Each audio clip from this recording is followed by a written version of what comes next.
I've decided it's time to weigh in on the white cops, black killings, only because my heart has driven me to do so.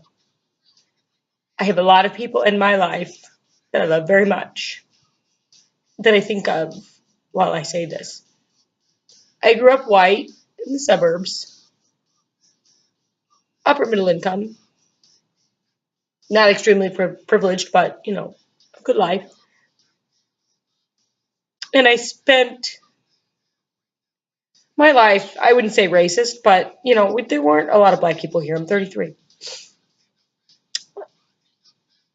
Up until May of this last year, for a year and a half, I managed a staff in Ferguson of amazing people that I can't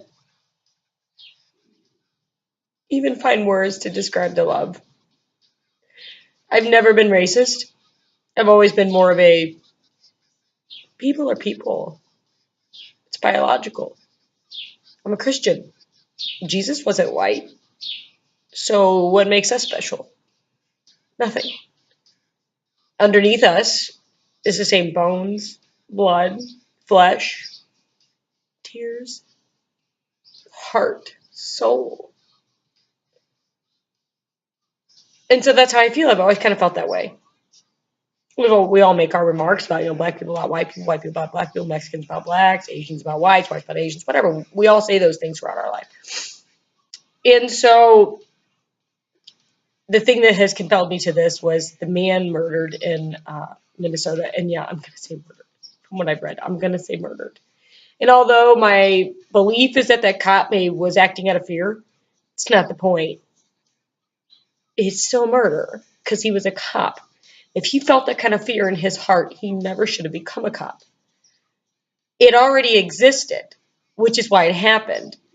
He's in Minnesota, not a large black population there.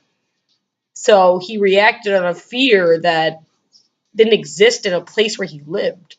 It was instilled in him. It was the way he was raised. So as far as the black-white thing,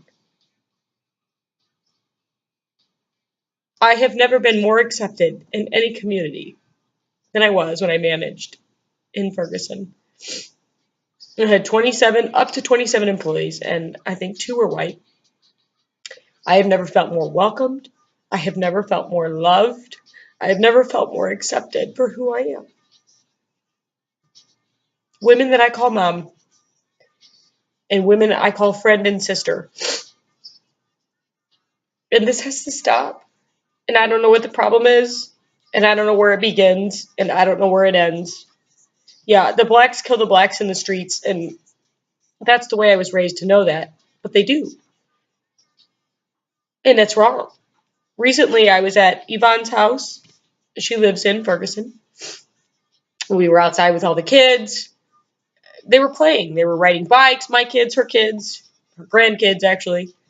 And several cars, I think 2 or 3 cars pull up, driving very fast. They jerk up into the street at very high speeds, which I scream because I think, my son's out there riding his bike in the court. And mind you, my kids are white. Out of fear that he's going to get run over because he's been run over before and he lived through it. And he rides down to the house, and there's multiple small children in the front yard, and they're screaming and cussing at each other. All young blacks. I'm probably late teens, maybe early 20s. Decent, nicer cars. I mean, nothing fancy, but not junkers, They jump out, start cussing at each other, and I think they're going to, Yvonne and I are froze. I honestly think I thought at the time they were going to pull guns and start shooting. Not because they were black, because of where we were and because of how it happened. Had they been white, where I was, I would have thought the same thing. Only because of where I was, not because of the skin, color of their skin. So, it is how you're raised. It's where it starts at home. It starts at home. My kids have always been raised to love people no matter what. In fact, I tell Addison all the time, his future wife is Yvonne's granddaughter, India, because they're so much alike. She's 4 and 6. it's just, it's how I see it. The only way I think this will end is to, it can't just be, we can't riot in the streets. It can't just be blacks. We can't bring people from one community to another to burn another down, because I know the people of Ferguson because I employed them and they were my members at my store, and they were not the ones burning down their town. Most of them trusted the police officer and let it go. Whatever riots took place was not the heart of that town, which is unfortunate. But what is happening is unfortunate. I don't know if it's being portrayed more because the media, because the social media, the internet is more now so than others than it used to be.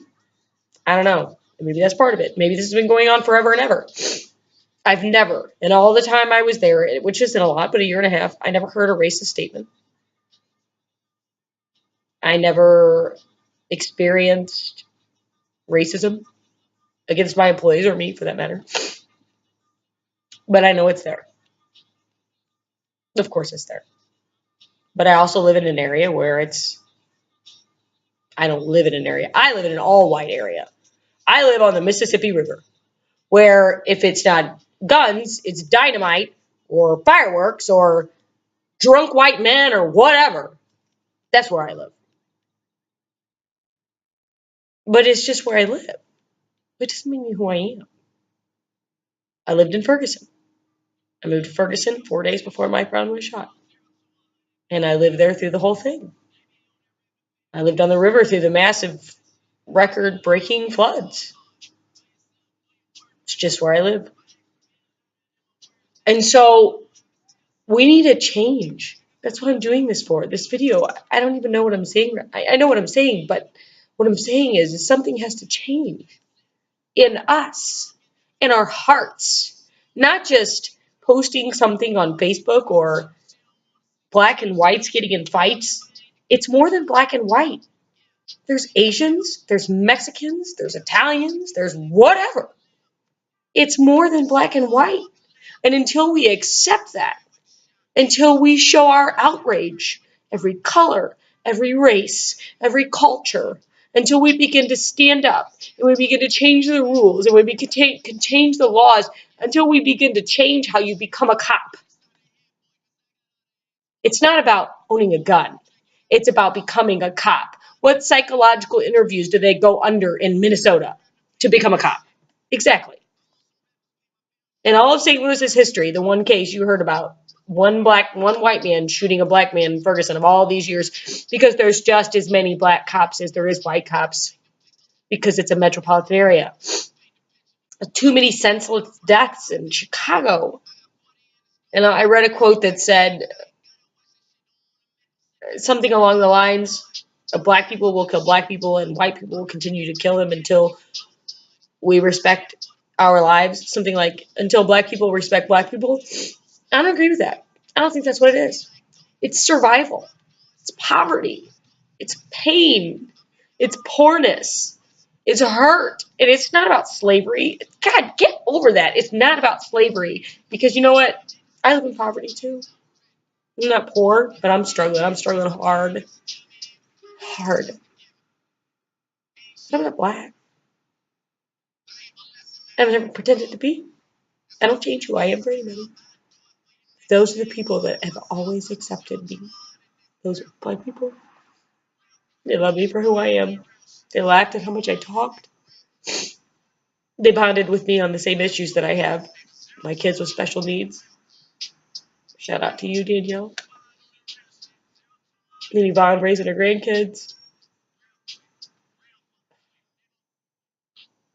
They never questioned my character or my integrity. They just love me for who I am. And I cannot say that about white people. I can't. I'm not saying white people are bad, but I cannot say that about them. It has to change. Something has to change.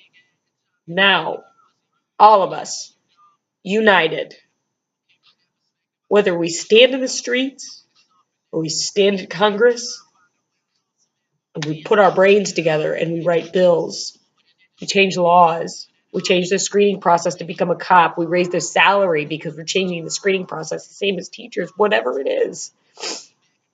Unless we unite, and not just blacks and whites, but blacks, whites, Asian, Mexicans, Americans, unless we unite and we change our system of how these cops are getting put into place, it won't change.